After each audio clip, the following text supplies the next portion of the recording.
July 20th, 1944. A briefcase sits under a table. Inside, a bomb powerful enough to kill everyone in the room. The target, Adolf Hitler himself. In exactly 12 minutes, that bomb will detonate. But what happens next will change everything. And no, Hitler doesn't die. But the story of how he survived is way stranger than you think.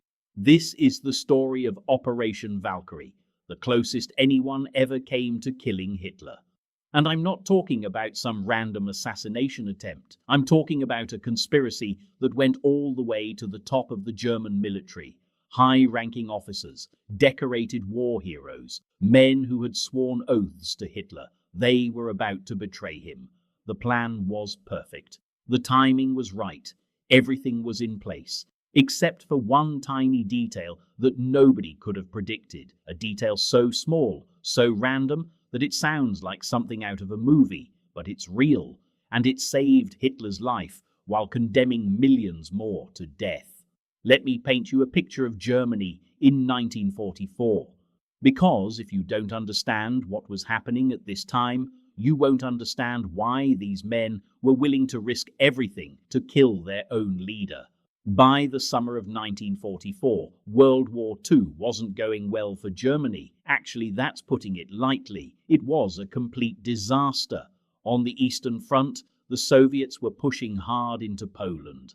They had crushed Army Group Center in Operation Bagration, killing or capturing nearly 400,000 German soldiers in just 5 weeks. That's more casualties than Stalingrad. The Wehrmacht was collapsing. Out west, the Allies had landed in Normandy on June the 6th, D-Day. Within weeks, they broke out of the beaches and were racing across France.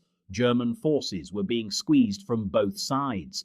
The war was lost. Everyone knew it. Everyone except Hitler. Hitler refused to retreat. He refused to negotiate. He was ordering exhausted divisions to hold impossible positions, throwing away armies like they were nothing. Soldiers were dying by the hundreds of thousands for no reason other than Hitler's refusal to face reality. And it wasn't just soldiers dying. The Holocaust was in full swing.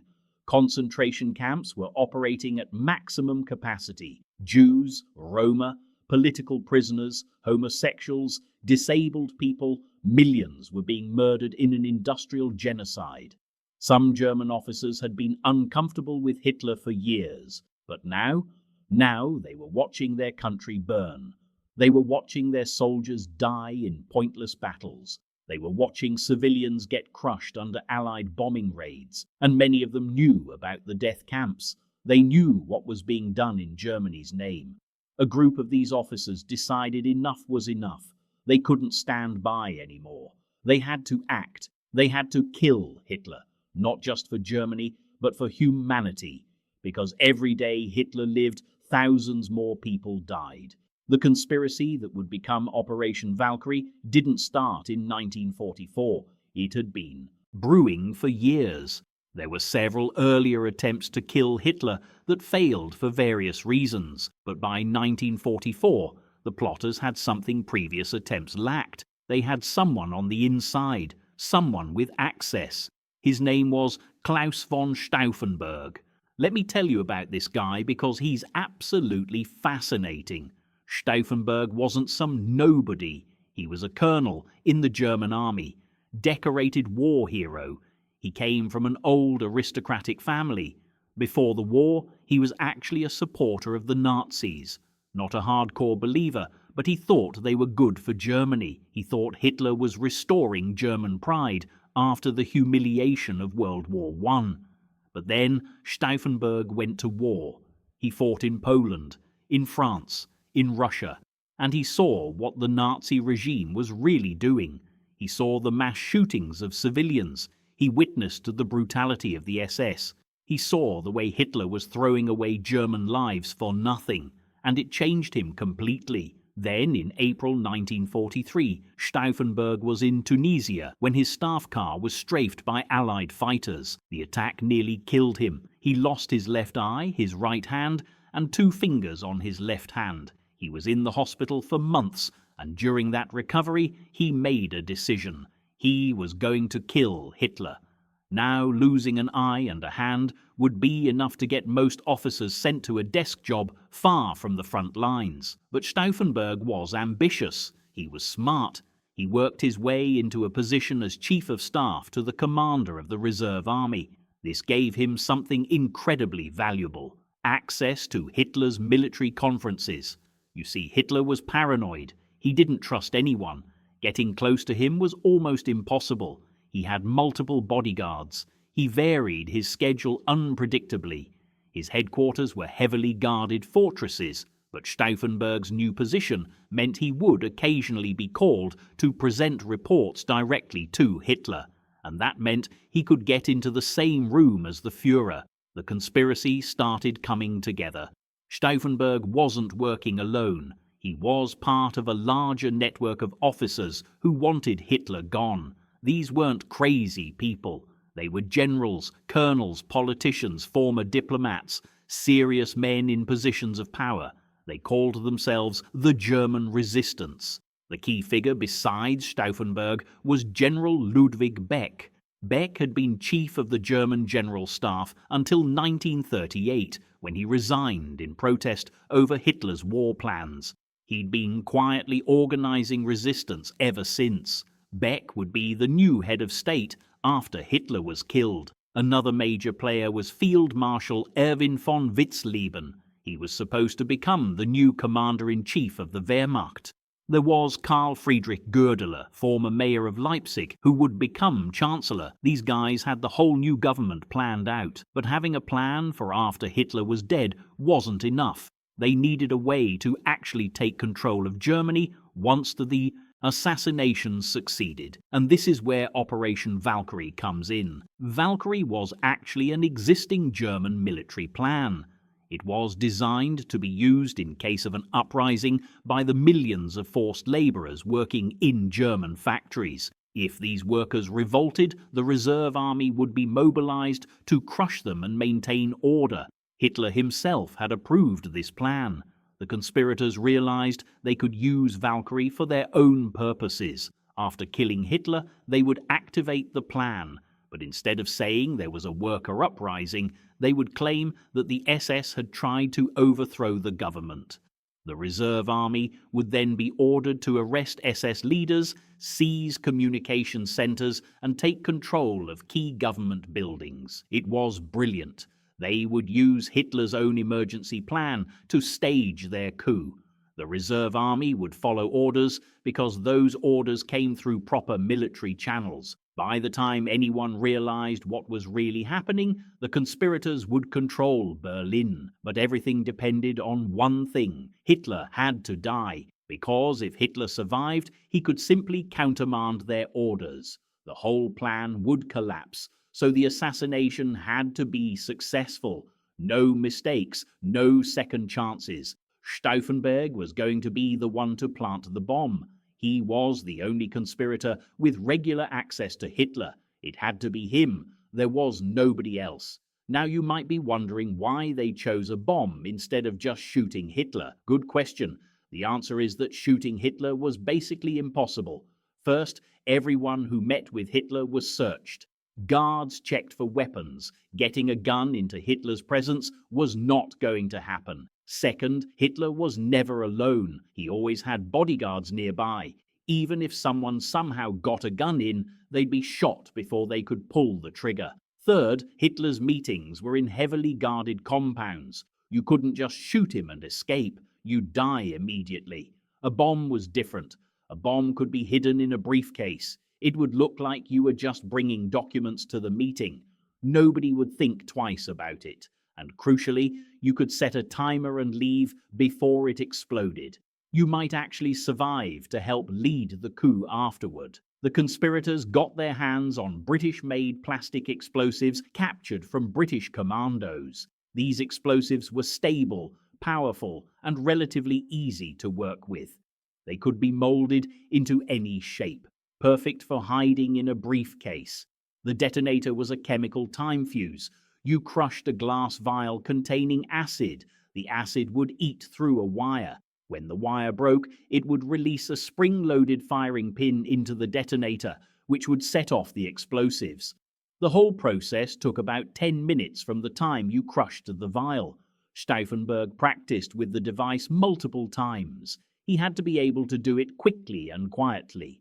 Remember, he only had 3 fingers on his left hand and no right hand at all. Setting the bomb was going to be difficult, but he trained until he could do it reliably. The plan was set. Stauffenberg would go to a conference with Hitler. He would excuse himself to go to the bathroom or take a phone call. While alone, he would activate the bomb timer. Then he'd return to the conference and place his briefcase under the table as close to Hitler as possible. He'd make another excuse to leave the room. The bomb would detonate. Hitler would die along with everyone else in the room. Stauffenberg would already be on his way back to Berlin to help lead the coup. They picked July 20th, 1944 as the date. Stauffenberg had been summoned to a conference at Hitler's headquarters that day. It was the perfect opportunity. Everything was ready.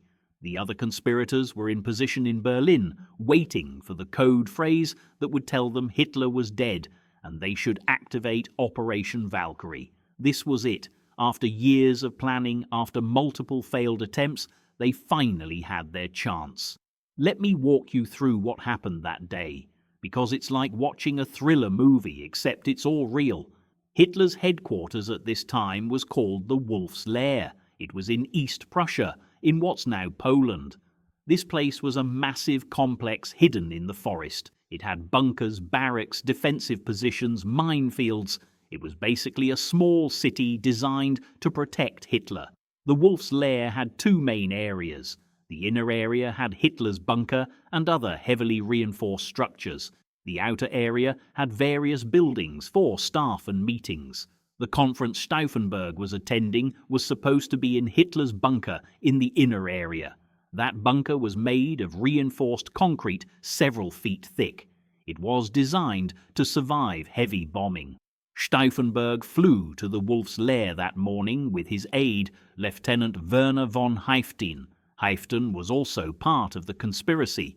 He was there to help Stauffenberg with the bomb and to be a witness to Hitler's death. They arrived around 10 a.m. The conference was scheduled for 12:30 p.m. Stauffenberg had over 2 hours to prepare, but there was a problem. Actually, several problems. First problem, Stauffenberg had brought 2 bomb packages with him.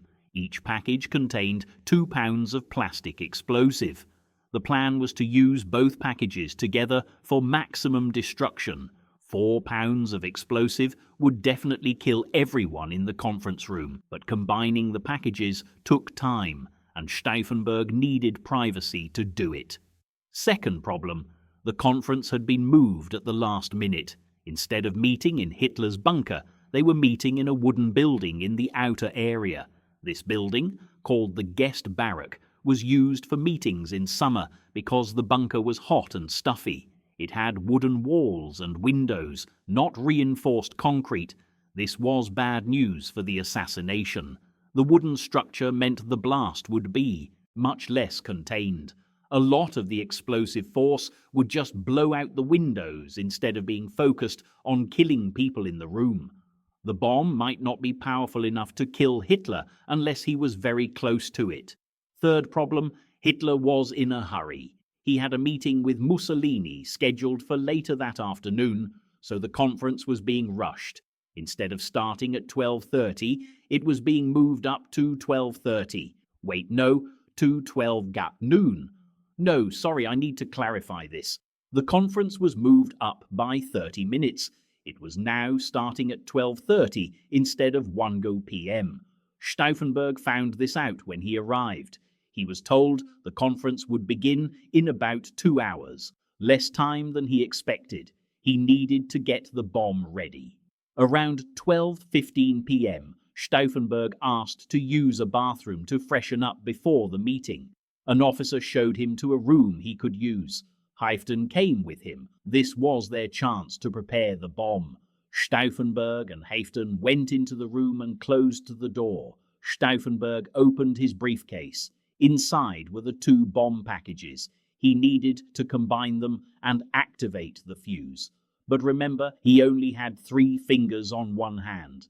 This was going to take time. He got the first package out, used pliers to crush the glass vial containing the acid. The chemical fuse was activated, 10 minutes and counting. Now he needed to get the second package and connect it to the first. But then someone knocked on the door. A sergeant was there to tell Stauffenberg the conference was about to begin. He needed to hurry. Stauffenberg made a quick decision. There wasn't time to prepare the second bomb. He'd have to go with just 1 package, 2 pounds of explosive instead of 4. He and Halfton quickly hid the second bomb package in Halfton's briefcase. Then Stauffenberg grabbed his briefcase with the armed bomb and left. As he walked to the conference building, the timer was running. He had maybe 8 or 9 minutes left before the explosion.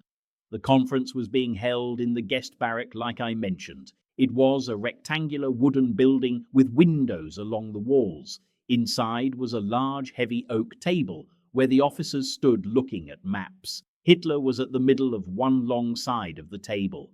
Around him were about 20 other officers and staff. Stauffenberg entered the room. He was positioned near the door because he'd arrived late. Hitler briefly acknowledged him. Stauffenberg stood there with his briefcase in his hand. Inside, the acid was eating through the wire. Maybe 6 or 7 minutes left. Now Stauffenberg needed to get that briefcase as close to Hitler as possible and then get out. He started moving around the table. He needed a reason to be near Hitler. He said he had reports from the reserve army that might be relevant to the discussion. An officer made room for him. Stauffenberg placed his briefcase on the floor, pushing it under the table. It was about 6 feet from where Hitler was standing. Not right at Hitler's feet, but close enough. 4 or 5 minutes left on the timer. Now Stauffenberg had to leave without making it obvious he was fleeing. He whispered to another officer that he needed to take an urgent phone call from Berlin. Then he quietly left the room. He walked quickly but calmly across the compound. Halfton was waiting outside in a car. They needed to get to the airfield and fly back to Berlin before the bomb went off, because once Hitler was dead, they'd lock down the entire compound. Nobody would be able to leave. Stauffenberg got in the car. They drove toward the outer checkpoint. It was 12:42 p.m. The bomb was going to explode any second. Back in the conference room, things were continuing normally. Hitler was bent over the map table, studying the latest reports from the Eastern Front. The news wasn't good. It never was anymore. But Hitler was doing what he always did, insisting that his forces hold their positions, refusing to authorize retreats even when it meant encirclement and destruction. Colonel Heinz Brandt was standing near where Stauffenberg had been. He noticed the briefcase on the floor under the table.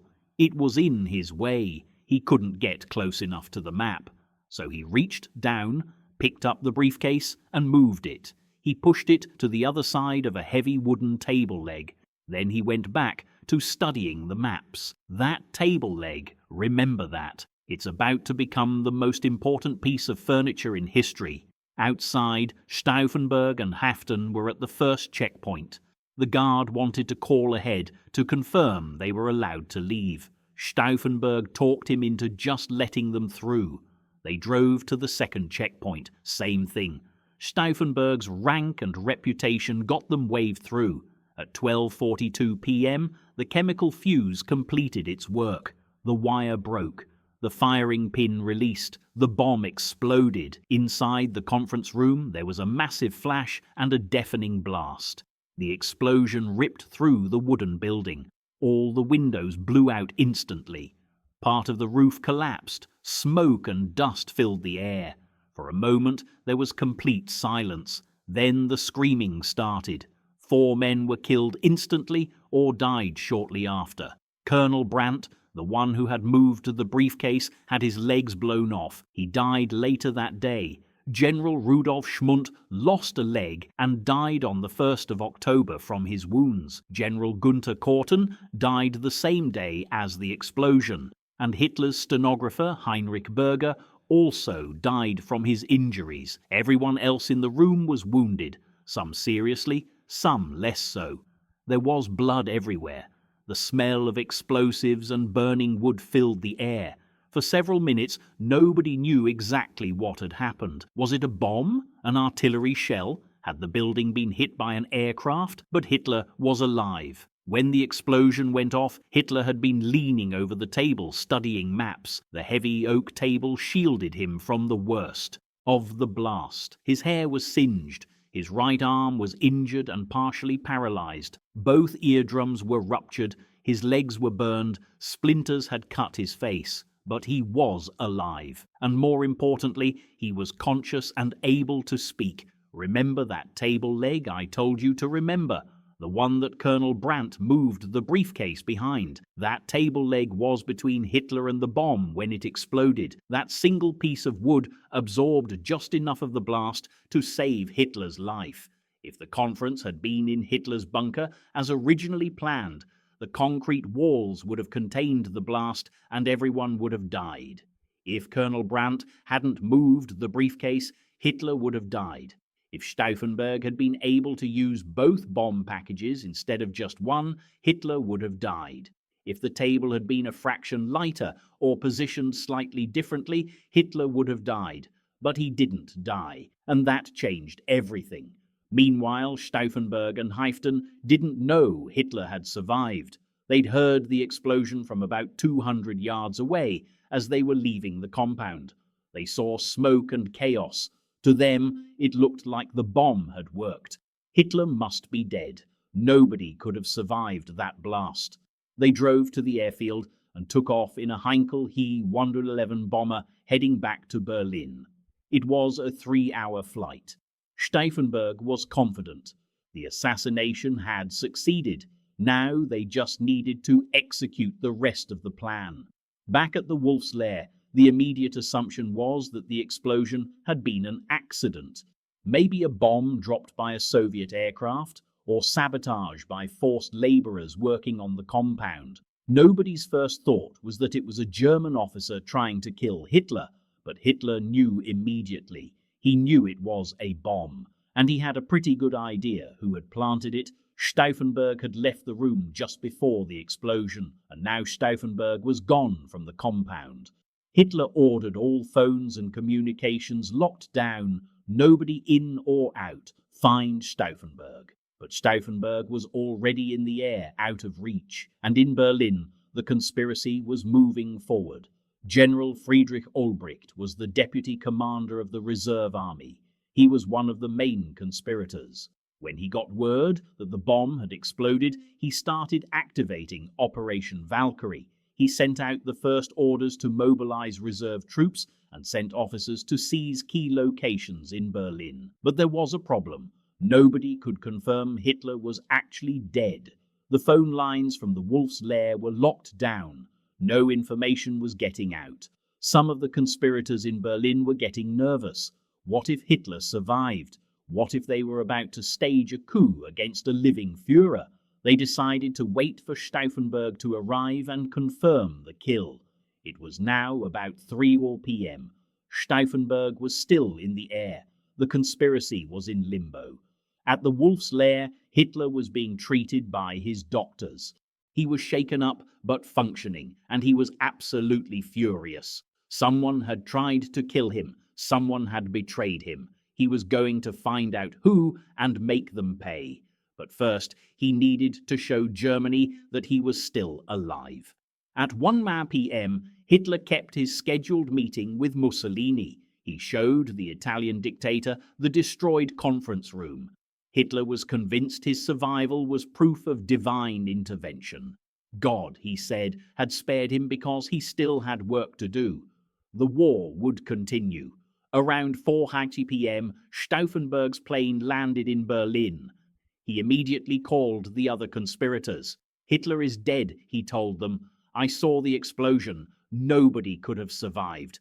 Activate Valkyrie, launch the coup. So Olbricht and the others finally committed. They sent out orders in Hitler's name, claiming the SS had attempted a coup, and the Wehrmacht needed to restore order. Reserve army units began moving to arrest SS officers and seize government buildings. In Paris, the military governor of France, General Karl Heinrich von Stauffenberg, arrested 200 SS officers. In Vienna, plans were being made to do the same. The coup was starting to work, but in Berlin, things were falling apart.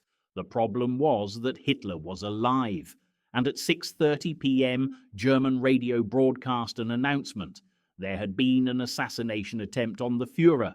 The Führer survived and was uninjured. He would address the nation later that evening.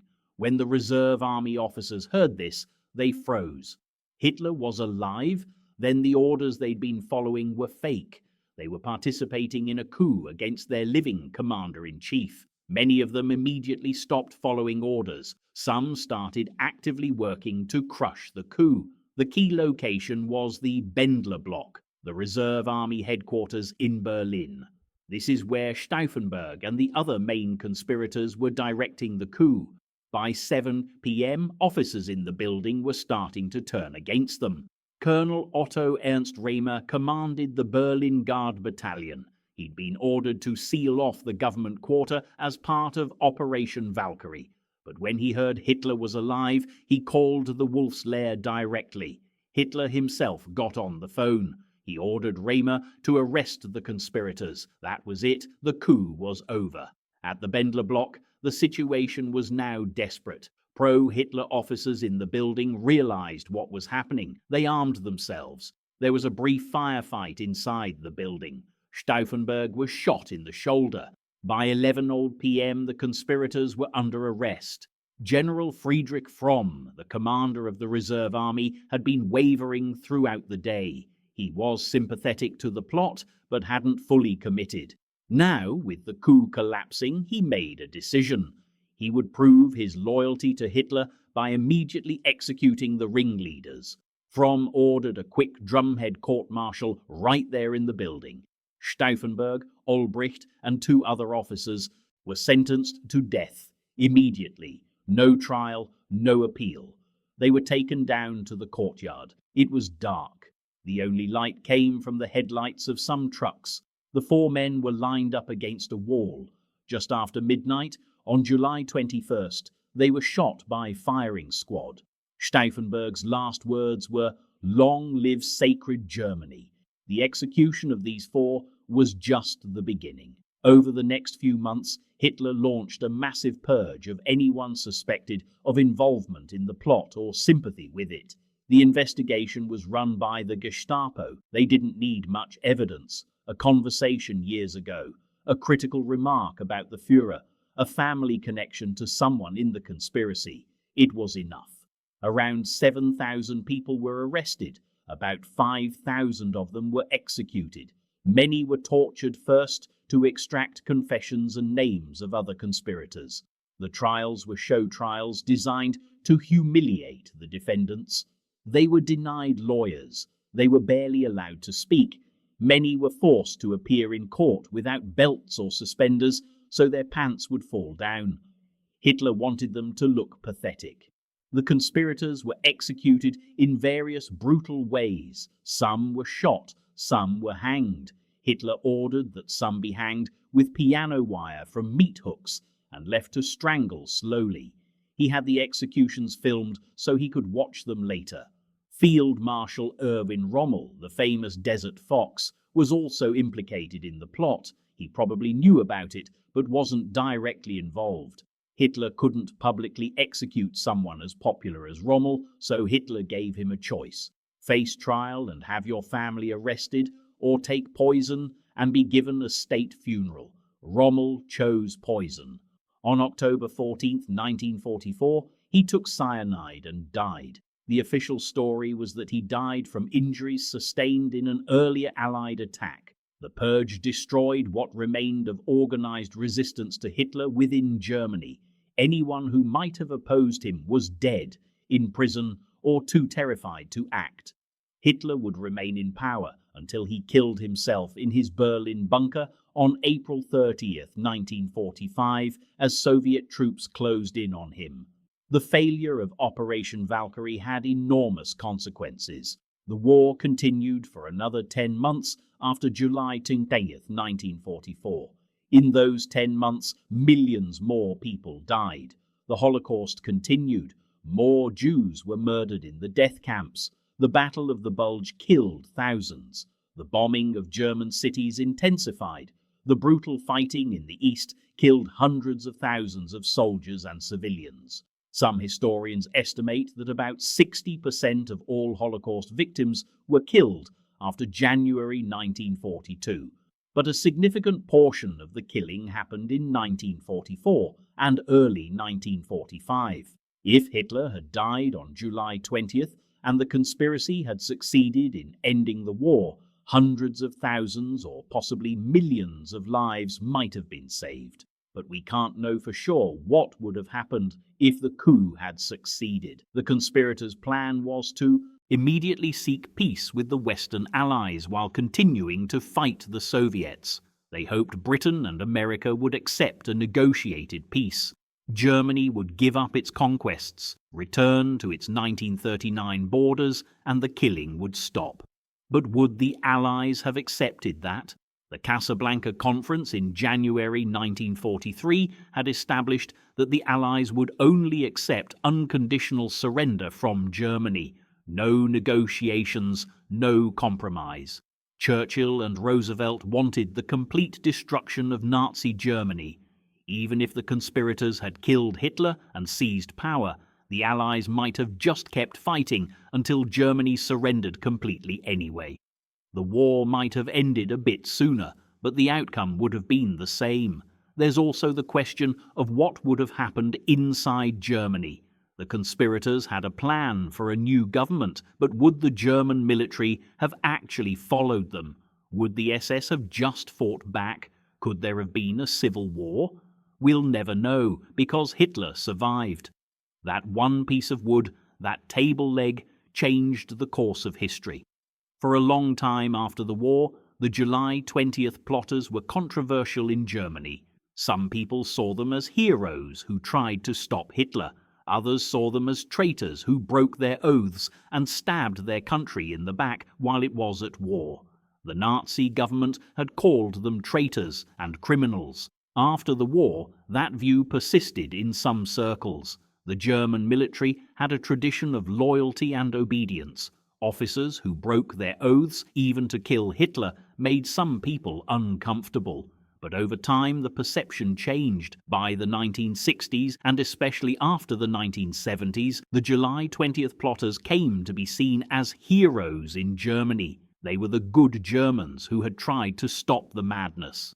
They proved that not everyone in Germany went along with Hitler. There was resistance. Today, Stauffenberg and his co-conspirators are honored in Germany. July 20th is remembered as a day when Germans stood up against tyranny. There are memorials, museums, and streets named after the plotters. The courtyard where Stauffenberg was executed is now a memorial site. The story has been told in books, movies, and documentaries. The 2008 film Valkyrie, starring Tom Cruise as Stauffenberg, brought the story to a global audience. The movie has its flaws and takes some liberties with history, but it got the basic story right. One of the interesting things about the July 20th plot is how much it challenges simple narratives about World War II.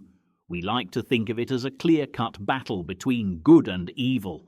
The Allies were good, the Nazis were evil. Simple. But the July 20th plotters complicate that. These were German officers.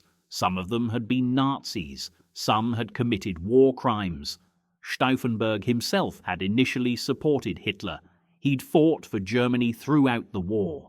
By the time he tried to kill Hitler, he'd already been part of the Wehrmacht's campaigns that killed millions. Were the conspirators heroes, villains, something in between? There's no easy answer. They were men who came to realize they were serving an evil cause and tried to stop it. But they did so late, after enormous damage had already been done. They acted when they saw Germany losing, which makes their motives questionable. Were they trying to save humanity or just save Germany from total destruction? I think the fairest assessment is that they were flawed men who did a brave thing. They weren't saints, but they tried to stop Hitler when almost everyone else was too afraid or too committed to act. That counts for something. Let me leave you with a few what-if scenarios, because this is a story full of tiny moments that changed everything. What if the conference hadn't been moved from Hitler's bunker to the wooden building? The blast would have been contained.